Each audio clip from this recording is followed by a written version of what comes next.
And our expert this morning is in the name of Mr. James Frimpong. He's a program officer at the National Malaria Control Program. Good morning. Good morning. How are you, sir? Fine, thank you. Good. Let's start off with the main question, which is probably on everybody's mind.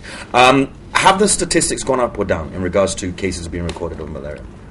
Well, it's gone down.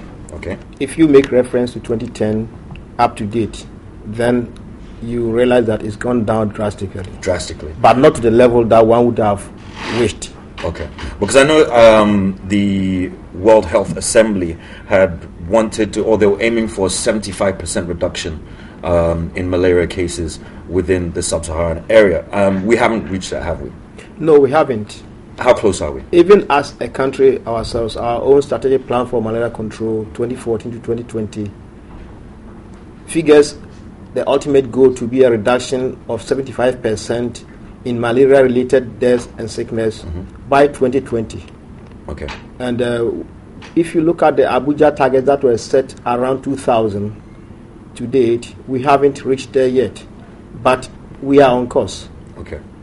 Now, obviously, us living in Ghana, we are quite accustomed. Well, I wouldn't say accustomed. We know a little about malaria, but just for the people who may be watching this health club for the first time or may not have had malaria, could you just give us a list of some of the symptoms, the common symptoms that come along with malaria? Well, a cardinal sign of one having been infected with malaria is fever. That's a rise in body temperature.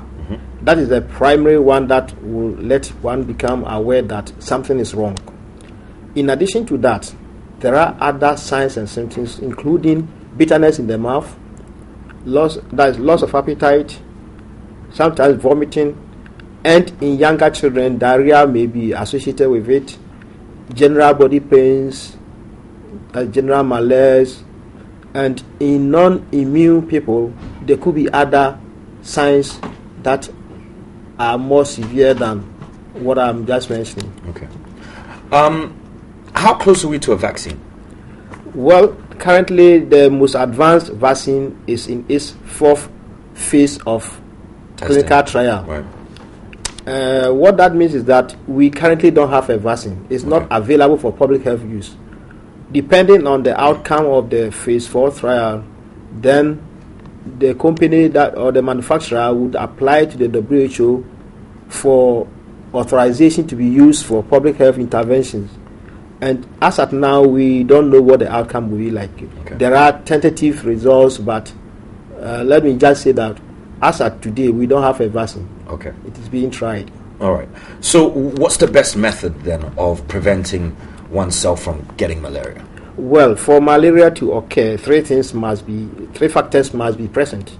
The host, that is the man, the vector, and the parasite. Okay. The parasite is what is going to cause the illness, but the parasite will get to the host through the medium of a vector, the female Anopheles mosquito, that will transmit the parasite from one host or some other source to. So these three conditions must be met. Okay. And obviously, we cannot eliminate man. In order to get rid of malaria, we need to either get rid of the parasite or the vector or both. Right. For the man to survive without malaria.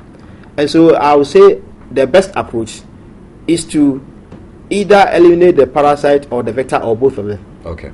We cannot target only the parasite by treating people who are sick.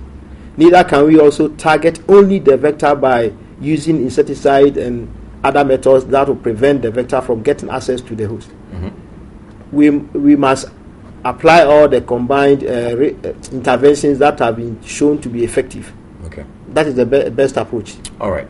So let's just say, for instance, somebody who, out of circumstance, does not have a mosquito net, prone to being bitten by mosquitoes on a regular basis, there not being a vaccine, would it be advisable then for that person to take maybe anti-malaria every so often in order to try and build an immunity? Well, that is not recommended. You and I are living in Ghana, an endemic country. We don't know how long we're going to live. We will be living 50, 60, 70, 80, 90, some 100 years. We cannot be taking anti-malarials every day of our lives or every week of our lives. Yeah. The best approach is to adopt the preventive measures, either using the mosquito net or applying insecticides in your room or dwelling places, such that the mosquitoes will come in and then they will die eventually, is to protect yourself from being bitten by the mosquitoes. But you cannot be taking prophylaxis throughout your lifetime. For those of our colleagues and relatives who have lived outside for longer than 6 months and have lost their partial immunity, when they are coming back and only for a brief visit, they can take the prophylaxis, anti-malarials, but not those of us living here permanently. Okay. Let's just say that somebody's continuously infected by malaria. They keep on getting better. They keep on getting malaria. What could be the causes of this? I mean, what could be the outcome of this, continuously being infected by malaria?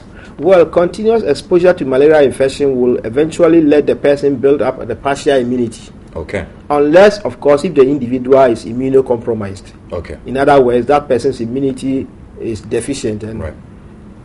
But also, if you have some other chronic disease and you are frequently getting malaria, it could trigger some other complications. Okay.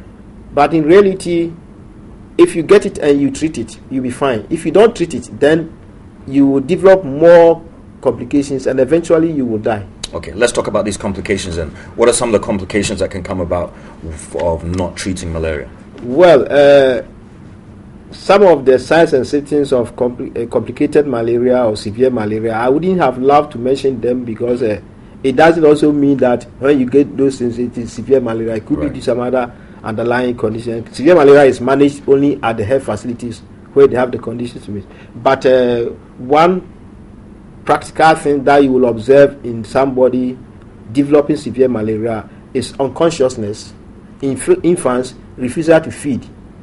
The child will throw up everything that you give to him or her to eat, and individuals may be passing out urine that looks like wine, red wine, which is a sign of severe malaria. And there are other functional organs that may be involved.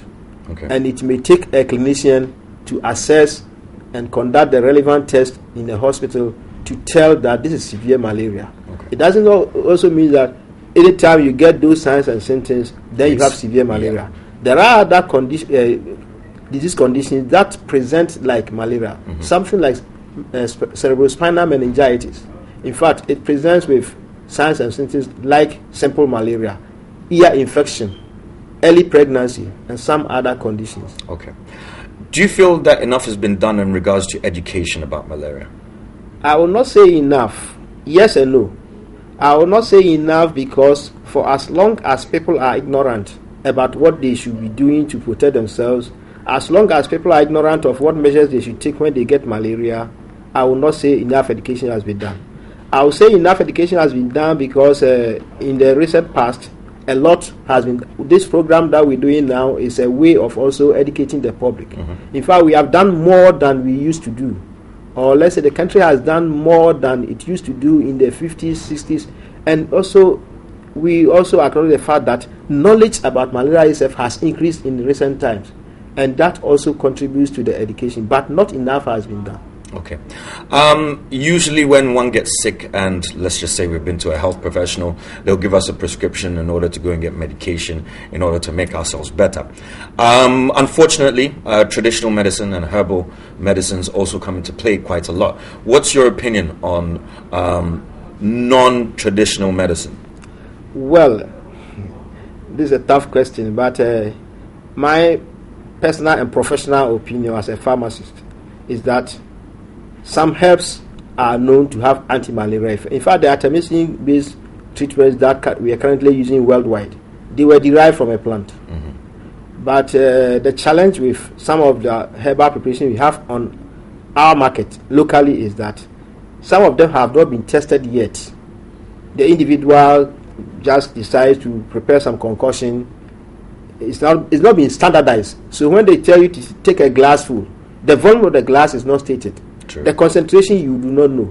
But for those who have sent their products to the Center for Scientific Research into Plant Medicine at Mampong Kwapim and has been certified to be effective, I don't see any reason why anybody should reject them. Okay. But you will agree with me that a lot of them are keeping the secrets of the preparation to themselves. Yes. And they don't even want to divulge the information on what kind of herbs and how many leaves or what weight of bark and how many gallons of water they use to prepare it. So the standardization is questionable. And I would rather they send their products to Mampong for standardization and certification before we advocate that they be used on a large scale.